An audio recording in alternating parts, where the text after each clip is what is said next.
trauma-trauma apa yang membuat kamu sampai nggak bisa ngelupain? Mungkin lebih kayak ini Kak, ricuh. Oh iya pasti Iya, ya. itu yang bikin. Nggak bilang pasti juga sih. Jangan Ada lah, yang Kak, tertib juga. jangan, Kecuali yang di Surabaya maksudnya. Iya, 2 kali saya ngalamin kejadian seperti itu. Yang pertama itu bener-bener gimana ya Kak, kita tuh kadang pingin ambil gambar waktu ricuhnya, tapi kita tuh juga harus jaga diri. Ya, tapi kalau nggak gitu kita dituntut sama kantor juga untuk dapat gambar yang bagus. Nah pada saat pertama mungkin waktu itu saya nggak mikir saya bakal ini ya, karena posisi saya ada di bawah. Tapi ternyata sama aja, itu mengancam saya juga. Tapi tidak terlalu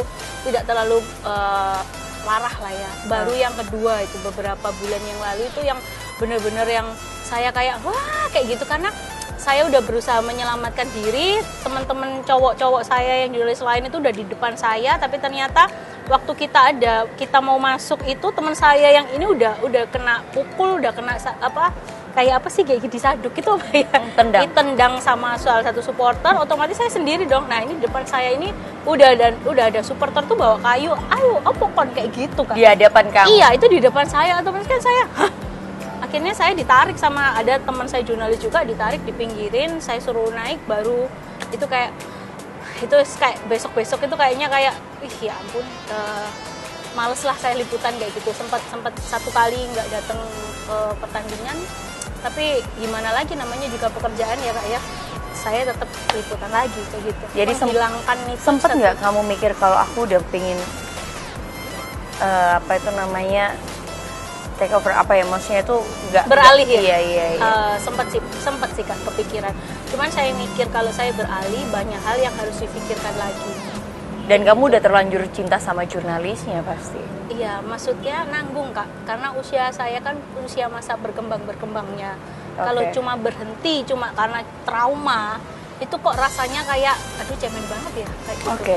Trauma yang tadi saat kamu di supporter. Kalau ke pemainnya ada nggak yang kayak ada diskriminasi, pelecehan? Ya sorry ya, kamu tetap perempuan. Iya. Perempuan di area laki-laki semua. Mau kayak gimana pun pasti ada daya tarik tersendiri gitu loh untuk. Sejauh ini sih nggak ada Kak. Saya mungkin termasuk yang bebel kali ya. Kamu mau ngomong apa, saya nggak bakal masukin ke telinga dan hati. Karena saya dari awal pertama kali saya kenal sama pemain bola jadi narasumber itu, saya mesti ngomong aku ini temenmu. Jadi saya jangan samakan, kamu jangan nganggap saya tuh sebagai narasumber dan jurnalis, tapi anggapan aku koncomu kayak gitu.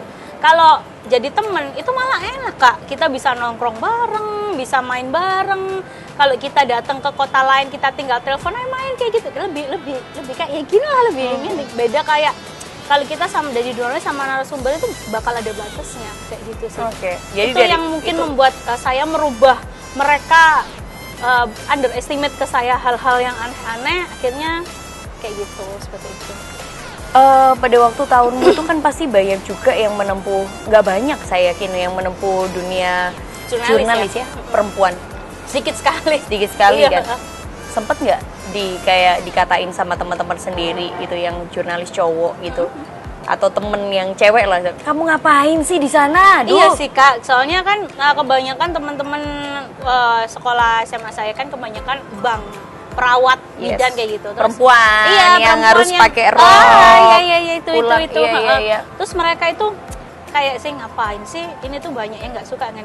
Ngapain mikirin itu? Aku pikir aja enaknya kita bisa jalan ke sana ke sini gratis, nulis berita, tinggal beritain kayak gini. Simpel aja sih mikirnya saya Kak. Aduh, nggak sampai kepikiran yang sekuat itu ya. Iya. Terus kedepannya pasti pingin berumah tangga. Iya. Iya, sebenarnya kan? Saya tuh dulu pengen nikah muda Kak. Ide. Nah gimana nih? Karena waktu saya pertama jadi jurnalis kerja itu semua saya serba kayak target gitu. Saya dulu tipikal orang yang menargetkan ini. Ada satu hal yang ternyata target saya meleset, yaitu nikah muda. Akhirnya saya kayak merubah cara pandang gitu. Jadi merubah kayak ya udahlah, kalau memang jodohnya saya teruskan, kalau bukan jodohnya mari kita cari lagi, seperti itu. Mungkin belum saatnya dikasih Tuhan yang baik kali Kak ya. Iya.